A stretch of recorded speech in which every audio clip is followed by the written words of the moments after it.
2 vamos a ver estadísticos descriptivos básicos. La mayoría se aplican para datos ecológicos y para datos no ecológicos, ¿vale? O sea, este curso está enfocado en ecología de comunidades, pero las pruebas que vamos a ver aquí, se pueden aplicar en economía, en, no sé, ciencias sociales, en todo, ¿no? Son datos estadísticos básicos, estadísticos descriptivos básicos, ¿vale? Entonces, vamos a trabajar, ya creo que los que vieron clase conmigo ya se conocen este dataset, el de IRIS, es un dataset muy bueno para ejemplificar muchas cosas. Y como les dije, consta de 5 columnas, 4 son medidas numéricas de longitud de las florecillas y una son las especies de flores. Este es el dataset, ya lo vimos ahorita, largo y ancho de sépalo, largo y ancho del pétalo y especies. Con este dataset vamos a hacer todas nuestras pruebas. La primero que vamos a hacer es probar normalidad. Ya vimos con el doctor Víctor y ya les había mencionado en otras ocasiones que lo primero en la estadística, ahora sí que para hacer cualquier cosa es hacer una prueba de normalidad, ¿vale? La mayoría de estadísticos descriptivos básicos que vemos en todos lados, que todos ocupamos, como los modelos lineales, el ANOVA, el Tukey, el t-test, todos son estadísticos que son aplicables a datos normales, ¿vale? En la realidad, en ecología, en biología, sabemos que los datos normales no son tan comunes. ¿Por qué? Porque trabajamos, no sé, experimentos que son a lo largo del tiempo, trabajamos, por ejemplo, en el caso de mío, que trabajo con datos de secuenciación masiva, son datos que tienen muchísima cantidad de ceros. Entonces, la naturaleza de datos biológicos casi nunca trabaja con datos normales. O bueno, no voy a decir casi nunca, pero es más común encontrar datos no normales. Cuando encontramos datos normales está muy bien y podemos aplicar todos los estadísticos clásicos que conocemos. Pero si nuestros datos no son normales, no podemos sencillamente aplicar estos estadísticos porque la información o los resultados que nos van a generar pueden ser erróneos y nos pueden llevar a conclusiones erróneas, ¿vale? Porque solamente se hacen asumiendo que nuestros datos siguen esta distribución. Entonces, por eso es en cualquier curso de estadística, yo creo, antes de enseñarle una prueba estadística, siempre vemos la prueba de normalidad. Es así como el paso, antes de decidir qué prueba voy a ocupar, hago una prueba de normalidad. Entonces, vamos a R. Voy a abrir otro script para mi clase de estadísticos básicos. Y lo primero que vamos a hacer es probar normalidad. Hay diversas formas de probar normalidad. La data que vamos a ocupar es IRIS. Ya vimos IRIS de qué se compone. Esta columna es un factor con 3 niveles y las otras 4 son columnas numéricas. Entonces, como les decía, probar normalidad es lo primero. Hay diferentes formas de hacerlo. En el curso de R vimos varias. Aquí solamente me voy a enfocar en 2. Uno es el cuckooplot y el otro es la prueba numérica de Shapiro. Entonces, vamos a probar normalidad. En este caso solamente vamos a probar normalidad en una de las variables. Entonces, cuckoonorm y hacemos iris y accedemos, por ejemplo, a la longitud del sépalo, ¿no? Y cuckooline para dibujar la línea que está encima. Entonces hacemos iris igual longitud del sépalo. Entonces, si corro estas dos, me va a encimar una sobre la otra y aquí tengo mi cuckooplot. En este caso de esta variable, son bastantes puntos los que se salen de la línea. ¿no? Entonces, aquí tengo un poco de duda, al parecer mis datos no son normales. La idea de esta prueba es que, gráfica, es que yo en esta línea que veo sólida, todos mis puntos se arrumen o se hagan aquí. Si tengo muchos puntos que están por fuera, lejos de esta línea, probablemente mis datos no sean normales.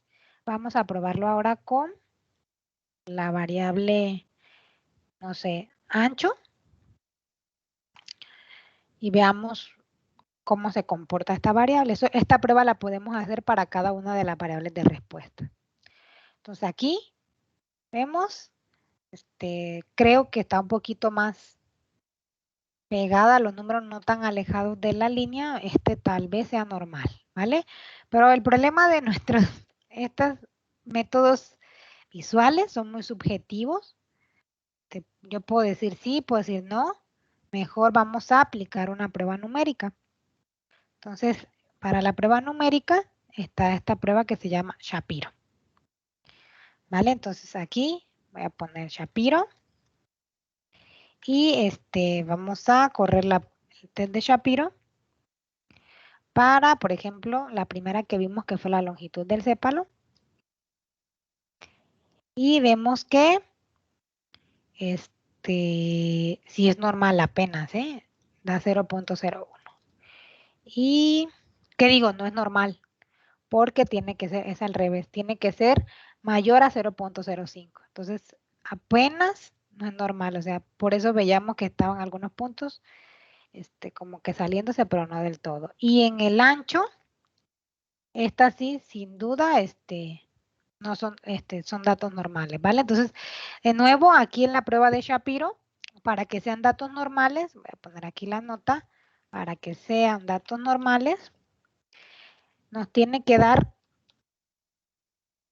un P mayor a 0.05, porque aquí la hipótesis nula es que no siguen la distribución normal, ¿vale? Entonces, aquí nos tiene que dar un valor mayor a 0.05. El anterior, que fue la longitud del sépalo, nos dio por debajo de 0.05 poquito, pero nos dio, entonces no son normales. Entonces, estas no son normales y estas sí son datos normales. Con este ejemplo que quiero decirles, en nuestra data de iris tenemos varias variables, ¿no? Longitud, sépalo, pétalo, y algunas pueden seguir la normalidad y otras no.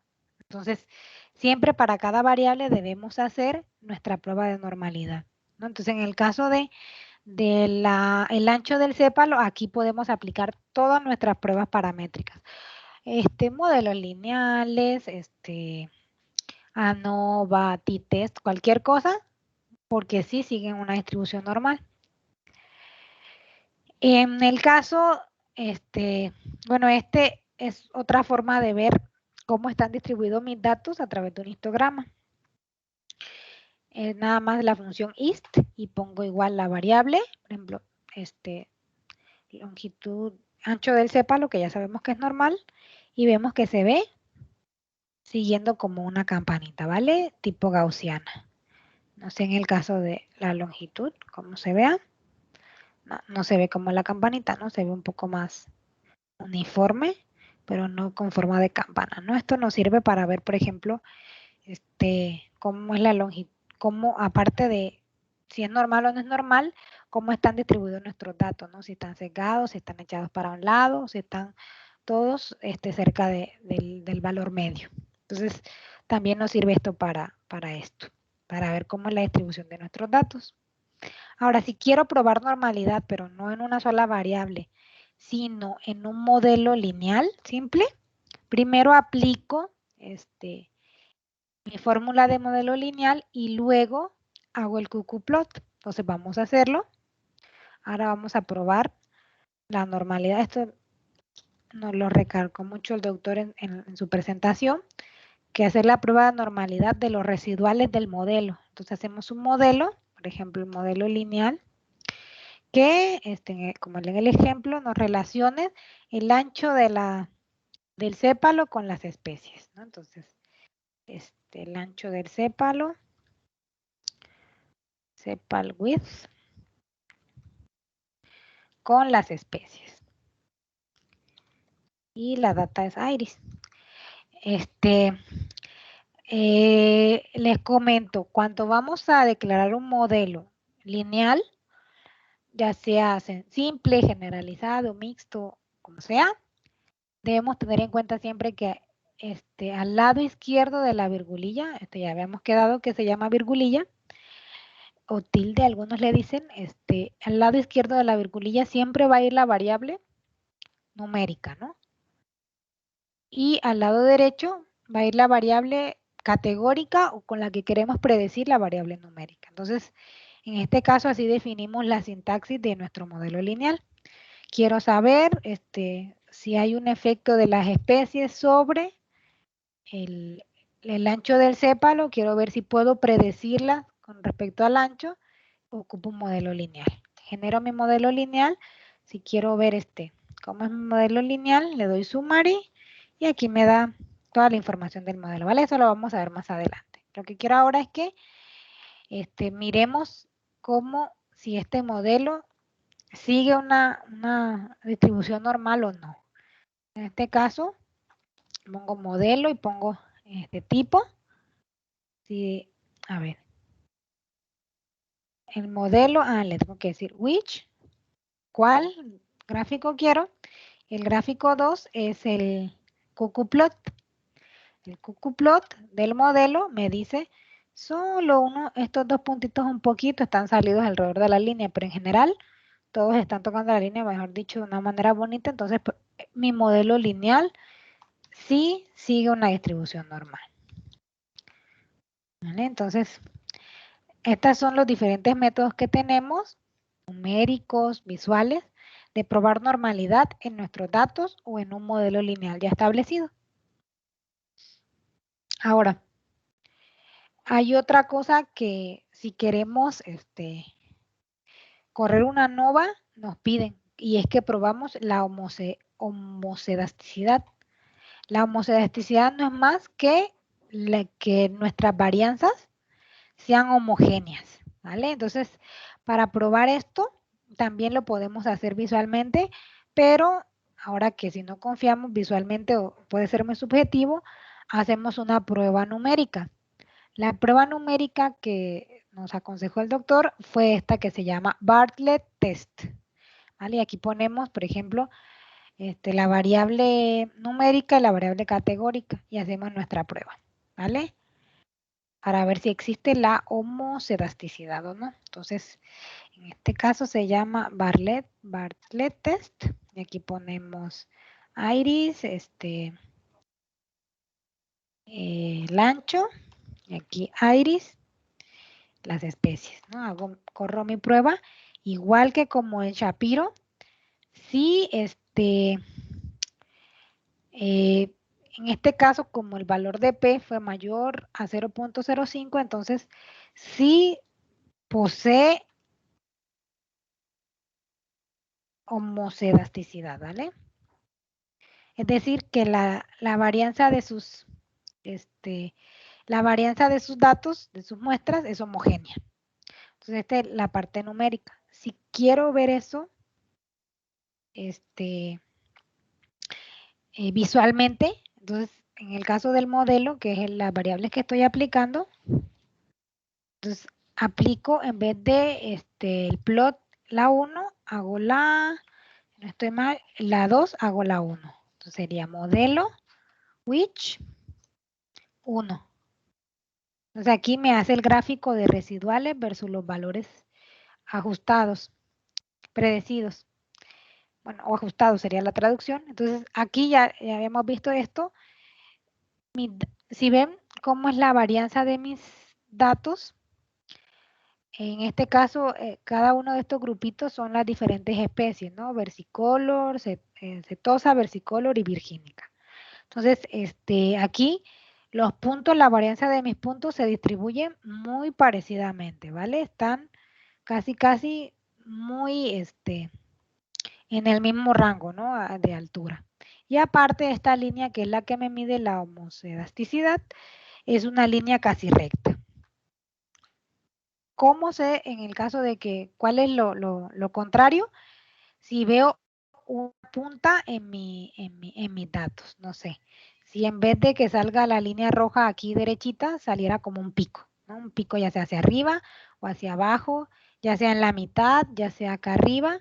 Si en algún punto no veo esta línea horizontal roja, entonces mis datos no cumplen eso de homoscedasticidad, es decir, que sus varianzas sean homogéneas. Y esas dos pruebas, tanto la de normalidad como homoscedasticidad, son importantes para, por ejemplo, pruebas como el ANOVA, que asumen que uno tiene igualdad de varianzas o homogeneidad de varianzas y sigue una distribución normal de mis datos.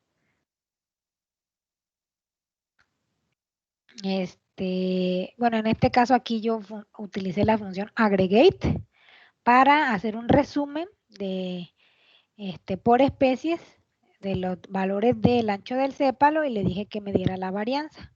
Lo que vemos aquí es que los valores de varianza, por ejemplo, para acetosa el valor promedio es 0.14, en virgínica 0.10 y en versicolor 0.09. Aquí baja un poquito, pero aún así es muy leve la diferencia entre una y otra varianza, ¿no?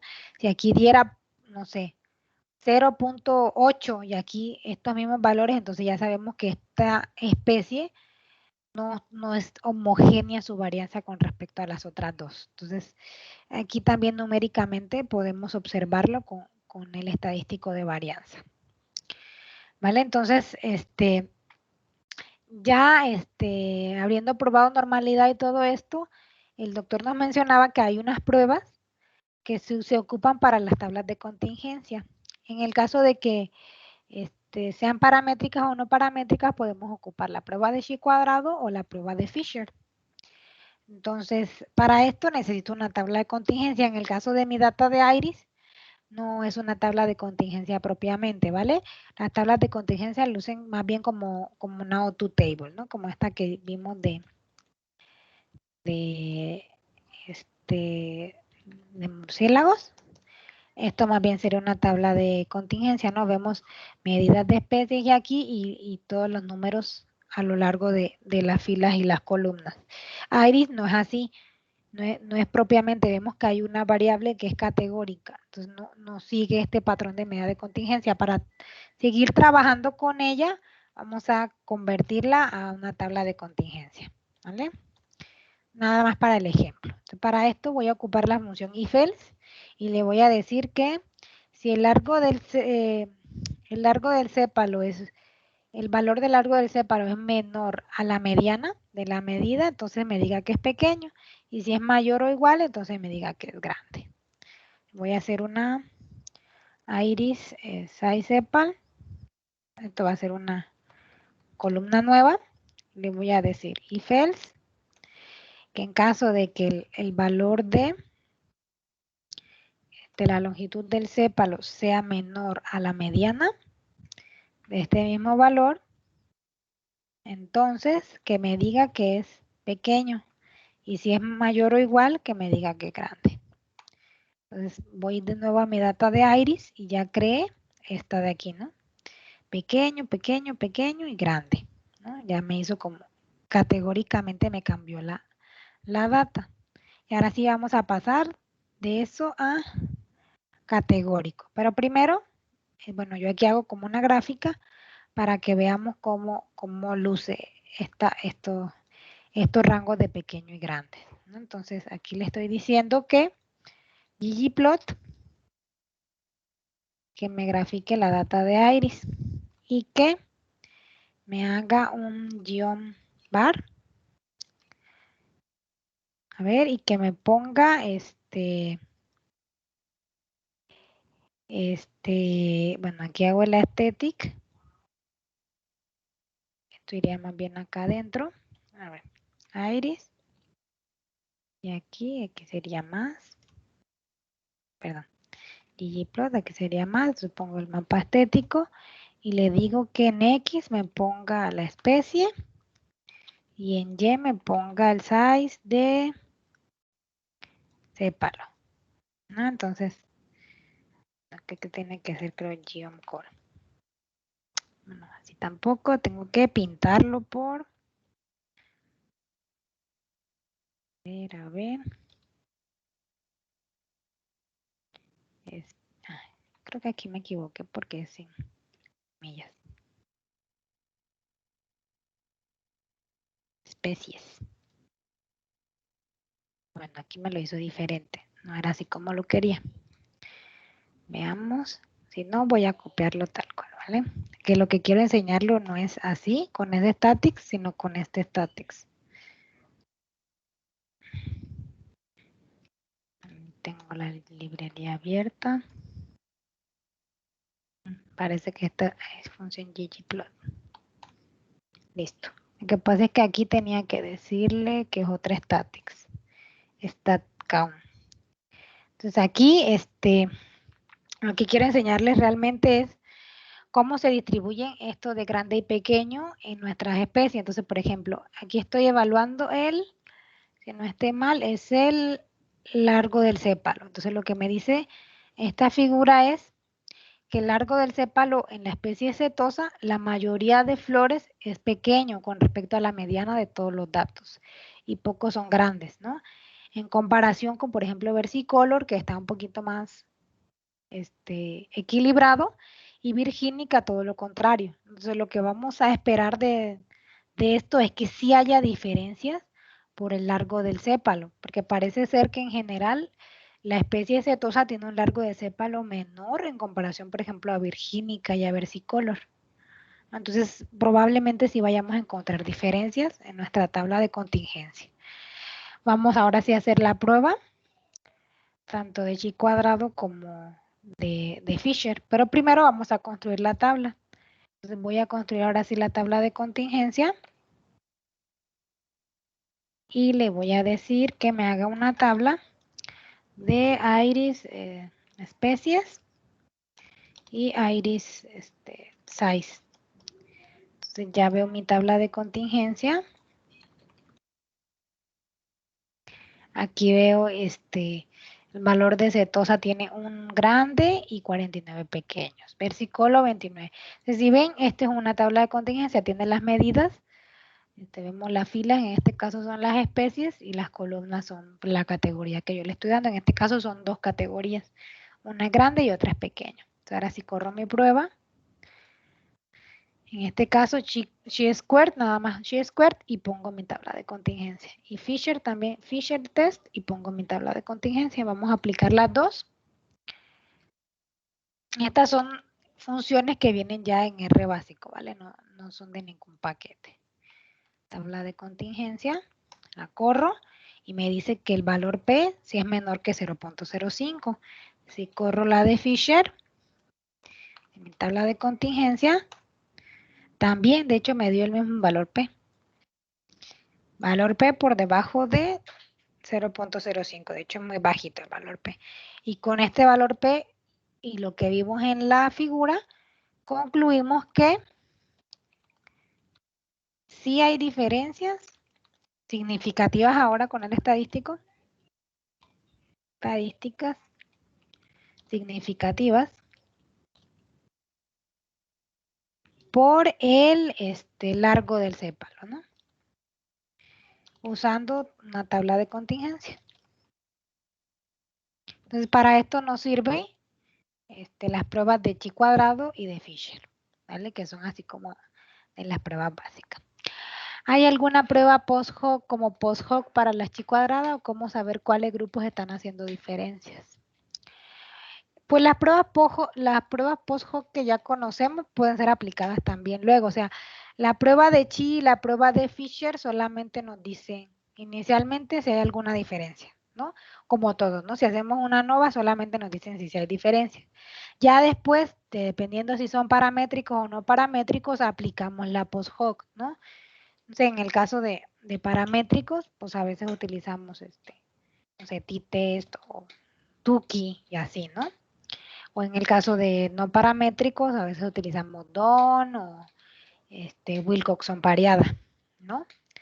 Entonces, son pruebas que hacemos después de que hacemos esto. Se aplican igual para estas, ¿vale? Entonces, creo que vamos a ver alguna de estas después. El siguiente, bueno, así lo estoy trabajando igual como lo trabajó el doctor.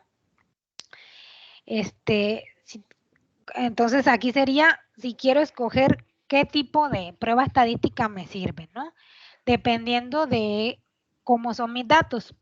Si tengo una variable cuantitativa y dos grupos independientes. Entonces, la variable cuantitativa, cualquiera de las que tenemos, ¿no? Longitud del sépalo, ancho del sépalo, longitud del pétalo, la que queramos, y dos grupos independientes. En nuestro caso, tenemos tres, porque tenemos tres especies. Entonces, vamos a filtrar, así, quitarle una de las especies para aplicar este ejemplo, ¿no? Entonces, voy a R, deployer. Bueno, ya tengo el tidyverse, no necesito llamar a deployer y le voy a decir que solamente voy a escoger dos especies de iris. Le voy a decir iris 2, que me tome iris y me filtre las especies, que me quite a, creo que aquí le dije versicolor, me parece. Versicolor, ajá.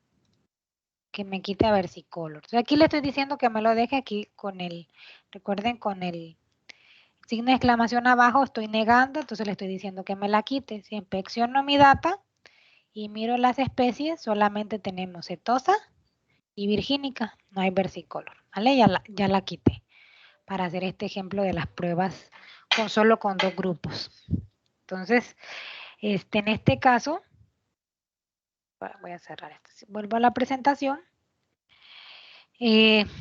Las pruebas, ahora sí paramétricas, si quiero mirar diferencias pareadas, sería en su versión paramétrica el t-test y en su versión no paramétrica el Wilcoxon, o también llamada Mann-Whitney, la U de Mann-Whitney, una cosa así, bueno, me parece. Que es un nombre clásico, ¿no? El nombre de Wilcoxon ya se usa actualmente, pero me parece que el que desarrolló la técnica fue Mann-Whitney. Entonces, son las dos pruebas para hacer, si tenemos dos grupos nada más, son pruebas pareadas. Igual si tengo tres grupos y quiero comparar uno con otro, también puedo aplicar t-test o Wilcoxon. Entonces, estamos limitados a los dos grupos, pero si quiero pareadas y estilo post-hoc, puedo aplicar cualquiera de estas dos, dependiendo de si mis datos son normales o no son normales. Entonces, ya sabemos que la variable ancho del sépalo es normal. Entonces vamos a aplicar el t-test en esa. Y la sintaxis sería en este caso, de nuevo, casi siempre cuando hacemos virgulilla, la variable numérica a la izquierda y la variable categórica a la derecha. Hacemos iris, sepal width, virgulilla, iris, especies, ¿no? Entonces, bueno, aquí me dice error porque tomé iris y en realidad tenía que tomar, era la data que filtré, ¿no? Entonces aquí es un ejemplo de que si le pongo más de 2 niveles, él me va a dar un error. Entonces tengo que poner solo algo que tenga 2 niveles, como esta. Hice mi prueba y me dice que efectivamente hay una diferencia altamente significativa entre los dos grupos, que en este caso serían el setosa y el virgínica. Y de hecho me da aquí el promedio de setosa y el promedio de virgínica. Y si hay diferencia significativa. Ahora, si quiero hacer Wilcoxon, es Wilcox test. Estas vienen en R básico, así que también no hay problema. En este caso voy a hacer iris 2. Voy a escoger otra como la longitud, que ya sé que no es paramétrica. Y iris 2 por especies, ¿no? Entonces, hice mi prueba de la longitud del sépalo y en este caso también es significativa la diferencia. Entonces, aquí tengo dos variables diferentes. Una es paramétrica y la otra es no paramétrica. Y puedo aplicarles a diferentes pruebas y vemos que en este caso, o sea, si hay diferencia en el tamaño general de la flor entre las dos especies, tanto setosa como versicolor, ¿no? Entonces, vamos a ver, por ejemplo, si quiero saber, voy a hacer un box plot y decirle iris, no sé, el ancho y tipo fórmula, iris, bueno, especies, pero voy a hacer iris 2 para ver nada más estas dos que estoy analizando. Entonces, si ven, sí es mucho más baja el cetosa en comparación con virgínica. ¿Hay alguna prueba post-hoc para...? Ya esa, ya la vi, ahora es que me salió. Entonces, cetosa y virgínica, ¿no? Si hay una diferencia, o sea, si la graficamos, vemos que sí hay una diferencia grande entre ellas. A veces incluso graficando y vemos la diferencia, pero cuando corremos la prueba estadística, resulta que no. En este caso yo creo que es más que evidente que sí había una diferencia significativa, ¿no? Entonces, si hacemos, por ejemplo, en vez de el ancho, el largo, igual, ¿no? No son datos paramétricos, pero igual una gran diferencia, una diferencia altamente significativa entre estas dos. Entonces, esto es en el caso de que tenemos una variable cuantitativa y dos grupos. Ahora, ¿qué pasa si tengo lo que sigue, una variable cuantitativa? En este caso eran grupos independientes, es decir, que no eran medidas, por ejemplo, hablamos de independencia de grupos cuando son medidas que fueron tomadas, por ejemplo, a diferentes individuos o diferentes tiempos, ¿no? Ya cuando hablamos de que no hay relación entre las medidas que tomamos, pero no siempre es así. A veces tenemos, por ejemplo, medidas que hacemos en un mismo individuo, pero en dos tiempos, por ejemplo. Entonces, estas medidas sí dependen una de la otra, si están dependientes. ¿Y de qué dependen? Por ejemplo, en el caso que voy a dar el ejemplo del individuo. Entonces, para este caso también aplicamos unos análisis estadísticos y también son t-test y también son Wilcoxon, pero la única diferencia es que yo le voy a indicar este argumento que se llama pair true para indicarle que mis grupos sí son dependientes, ¿vale? Entonces, aquí no puedo utilizar iris porque iris son datos independientes, pero yo tengo este set de ejemplo nada más, supongamos que tengo un experimento donde tengo unos ratones, ¿vale? Individuos del 1 al 10. Y a cada ratón lo pesé antes del experimento, les apliqué el tratamiento, no sé, supongamos una dieta, y luego los pesé después de que le di la dieta, ¿no? No sé, una semana después, unos días después, un mes después. Entonces tengo el peso antes y el peso después, pero ¿de quién estoy pesando? Del mismo ratón. Entonces estas son medidas que sí dependen. ¿Dependen de qué? Del individuo, en este caso. Entonces, vamos a hacer el ejemplo y vemos cómo es el output de esta prueba. Entonces, vamos a hacer aquí le puse una cuantitativa y dos grupos independientes, como en el caso de Virgínica, de las flores iris. Una cuantitativa y dos grupos, pero dependientes. Son las mismas pruebas, son t-test y Wilcoxon, lo único que cambia es el argumento. Entonces vamos a poner aquí los ratones, voy a hacer 3 vectores, uno que sea los individuos, que voy a pegar ratón con los números del 1 al 10. Entonces, aquí tengo que llevar una coma. Entonces, ratones, ratón 1, 2, 3, 4, ahora voy a hacer el peso antes. Voy a copiarlo así tal cual este vector en números. Y estos serían los pesos antes y los pesos después, ¿no? Que también es un vector de números. Listo. Estos son los pesos después. Ahora voy a construir mi data de ratones. Recuerden que puedo construir una data frame que tenga las mismas dimensiones, con 3 vectores que tengan las mismas dimensiones. En este caso todos tienen 10 valores. Entonces voy a hacer una data frame y le voy a decir que ID sea igual a ratones, peso antes sea igual a PA y peso después sea igual a PD. Tengo mi data, si la inspecciono, aquí veo mis ratones y esto es lo que pesó antes del experimento y esto es lo que pesó después. Quiero ver si mi tratamiento tiene un efecto, ¿no? En el peso. Entonces, en este caso, vamos a hacer supongamos, vamos a suponer con el mismo set de datos que son paramétricos y no paramétricos, ¿no? Nada más para el ejemplo. Entonces, si quiero hacer la versión paramétrica, si ya se hice mi prueba y me dieron normales, entonces nada más corro mi t-test y le digo, ¿sabes qué? Compárame el peso antes, a ver, data ratones, el peso antes y el peso después.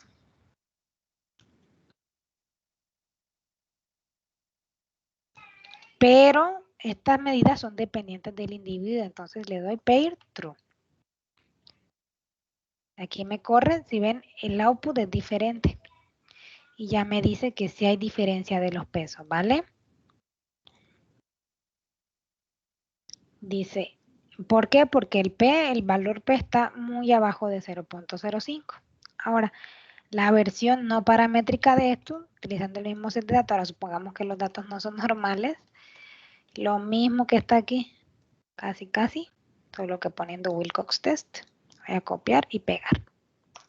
Listo, esta es la prueba no paramétrica, de hecho la prueba no paramétrica un poquito más estricta, pero aún así me da significancia porque este da muy bajito, ¿no?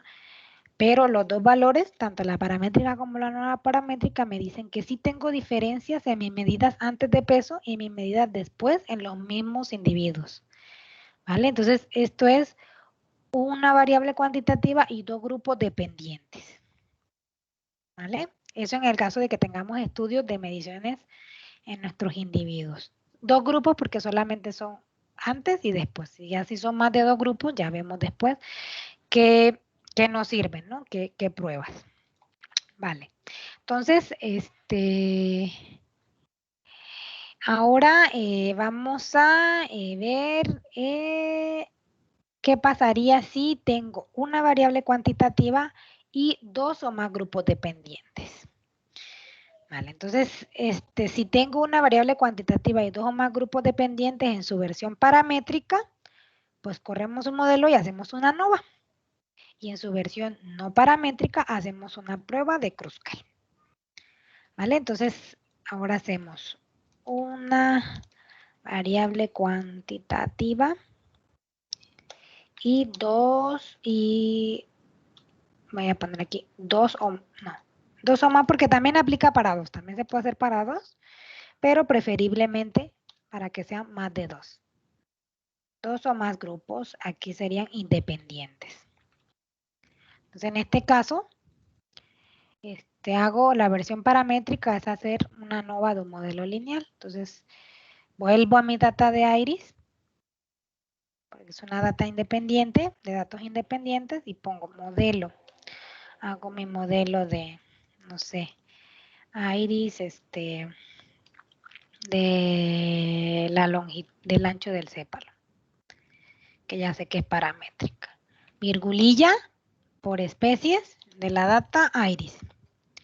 Ahí está mi modelo. Y le aplico una ANOVA a mi modelo. ¿Vale? Voy a aplicarlo ANOVA al modelo. Con la función A o B, le aplico al modelo y ya le digo a R que me haga un resumen de ese modelo. Listo. Entonces aquí corrí el modelo con la sintaxis que les dije, le hice un ANOVA con la función A o B, también está la función ANOVA, ¿eh?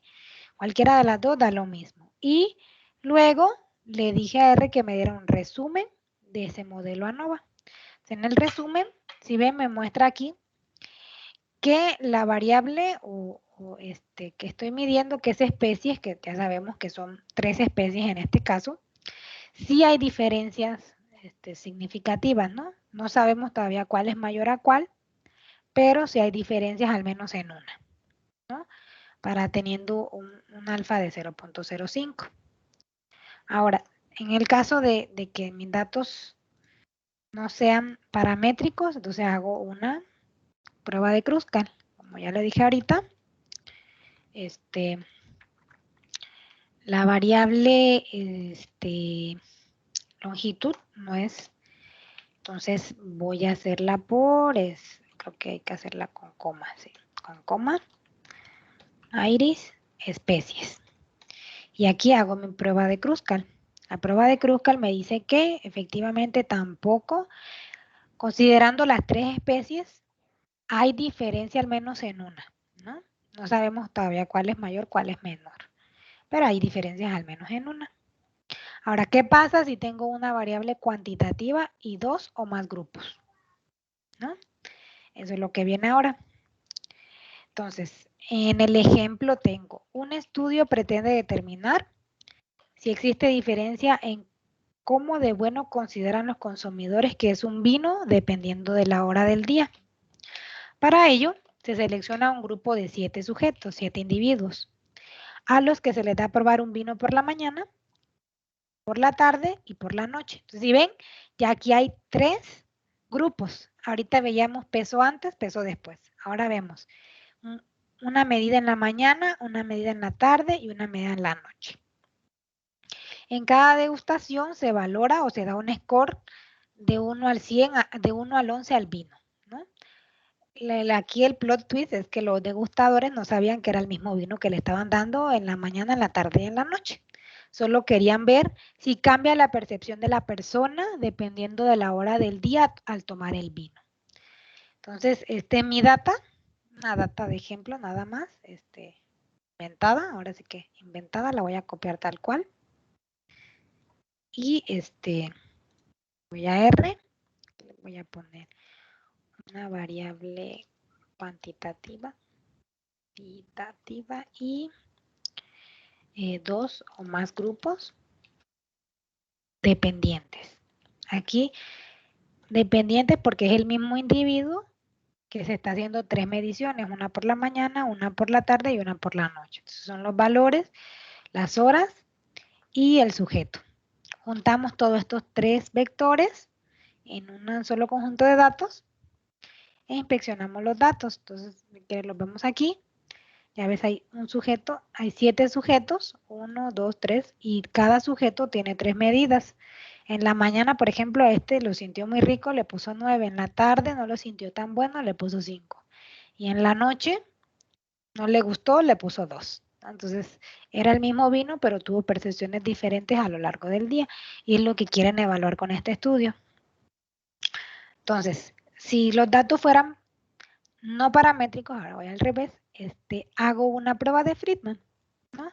Y la sintaxis nada más que pongo el valor que mido, en este caso sería el score o la valoración, la hora de, en este caso, en qué momento del día se le dio el vino, ¿no? En la mañana, en la tarde, que serían los grupos. Y el sujeto, que es los bloques, ¿no? Por el que estoy bloqueando, porque en este caso es una medida repetida, pero del mismo sujeto. Entonces, así escribo la sintaxis de mi prueba de Friedman. Entonces sería valor medido, los grupos y los bloques. Entonces, en este caso sería Friedman test. Y le pongo entonces, el valor medido es valoración. Los grupos son la hora y el bloque el sujeto. Corro mi prueba y aquí, bueno, para 0.05 sí hay diferencias. Entonces, ¿qué me dice esto? Que efectivamente en las personas en general están siendo afectadas por el horario en que se toma la medida, su valoración sobre el vino, que era el mismo al fin de cuentas. Entonces, al parecer, no sé si quiere graficamos esto y lo vemos mejor. Podemos hacer datos, valoración y vemos por hora, datos hora y vemos a ver si lo gráfica. Bueno, aquí nada más puso 1 y 2 y datos hora son 3, ¿no? Niveles mañana, noche y tarde. Vamos a ponerlo en sintaxis de esto y aquí ya me sale. Vale, entonces aquí me sale mañana, noche y tarde. Entonces, por lo que aparece del estudio y por la prueba nos indicó, hay una diferencia en la hora del día, en la valoración de la persona. Entonces, parece que en la mañana, no sé, la persona se levanta más fresca y entonces siente que el vino sabe mejor. pero ya en la tarde y en la noche baja completamente su valoración, ya el vino no le resultó igual, entonces le dio una valoración menor, ¿vale? Esto es en el caso de no paramétrica. ¿Cómo es en el caso paramétrico? Veamos. Pues es el ANOVA por bloques, ¿vale? Entonces aquí en el ANOVA por bloques, sencillamente lo que hago es defino mi modelo lineal, pero en vez de ponerle solo lo que quiero evaluar, que es la hora, le pongo eh, el factor aditivo del sujeto para que le reste al efecto de la hora. Así de sencillo. Entonces sería una ANOVA por bloques. El paramétrico es una ANOVA por bloques. Una ANOVA por bloques. Nada más es hacer ahora sí voy a poner aquí. Esto, acá cuando lo hice, primero hice el modelo y luego corrí la ANOVA, pero todo lo puedo hacer en una sola línea, ¿vale? Puedo AO y aquí encima el modelo lineal y aquí le pongo en este caso sería valoración, virgulilla, aquí se importa el orden, ¿vale? La variable que estoy poniendo aquí sería hora, que es lo que sigue, y el sujeto, que es lo que quiero restarle o quiero bloquear. Entonces aquí lo hago así y le doy summary de la ANOVA por bloques. Y ya aquí veo que efectivamente, aunque le estoy quitando el efecto del sujeto, que parece que no tiene un efecto significativo, de hecho, la hora sigue teniendo una gran significancia, ¿no? Entonces sí hay diferencia. Ya vimos que en este caso, en la mañana, parece que está la gran diferencia, ¿no? Que la valoración es mayor en la mañana en comparación con la noche y la tarde. ¿Vale? Entonces lo que viene es un análisis de medias repetidas. Yo creo que ya por hoy, por la cantidad de información, voy a parar aquí para que puedan revisar su material, lo que vimos de números de Hill y toda esta primera parte de los estadísticos descriptivos. No sé si tienen alguna pregunta hasta aquí sobre todo lo que hemos visto. No sé si sea mucha información. Si quieren que les repita algo, me dicen cómo vamos en ritmo. Si creen que voy muy rápido o vamos bien. Sus comentarios, espero sus comentarios.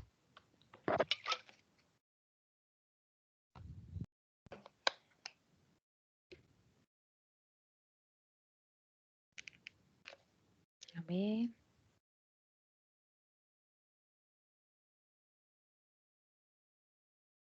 ¿Sí ha quedado claro o no? Voy a dejar de grabar, creo.